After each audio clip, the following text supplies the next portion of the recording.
తెలంగాణ రాష్ట్ర సాధనలో హైదరాబాద్ స్వేచ్ఛకు పోరాటంలో ఎదురొడ్డి నిలిచి నైజాం నవాబులను తిప్పికొట్టింది మున్నూరు కాపులే అనడంలో ఎటువంటి సందేహం లేదు.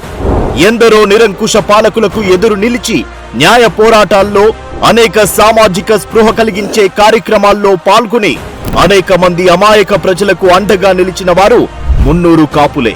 భారతమాత సంఖ్యలను విడిపించడానికి తమ ప్రాణాలను సైతం తృణప్రాయంగా అర్పించింది మున్నూరు కాపులే.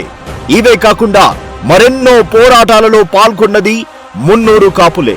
నేటికి ఈ విధమైన అన్యాయంపై పోరాడే దృక్పథంతో ముందుకు సాగుతున్న మున్నూరు కాపులపై ప్రభుత్వం మొదలుపెట్టిన ఈ దాడి సరైనది కాదు. తెలంగాణ రాష్ట్రంలోని 40 లక్షలకు పైగా ఉన్న మున్నూరు కాపులను ప్రభుత్వం ఈ విధంగా మానసిక క్షోభకు గురి చేయడం ఎంతవరకు సబబు? ఒకవేళ ఇదే విధమైన వైఖరి కొనసాగిస్తాం అనే ఆలోచన ఉన్నట్లయితే మున్నూరు కాపులు గతంలో కూడా అనేక పోరాటాలు చేశారు, చూశారు కూడా. మేము పోరాటాల పురిటిగడ్డ తెలంగాణలో జన్మించిన వాళ్ళమే. ఏదైతే అది చూసుకోవడానికి మేము కూడా సిద్ధంగా ఉన్నాం. సై అంటే సై. అసలు రాష్ట్ర ప్రభుత్వాన్ని విడిచే ప్రసక్తే లేదు. ఇలా నయవంచన చేయడం కంటే కూడా నీచమైన ఆలోచన ఇంకొకటి లేదు. రాజ్యాంగాన్ని సైతం అవహేళన చేసే విధంగా ఉన్న ఈ బోగస్ కులగణన సర్వేని ప్రజలందరూ కూడా బహిష్కరించాలని పిలుపునిస్తున్నాం.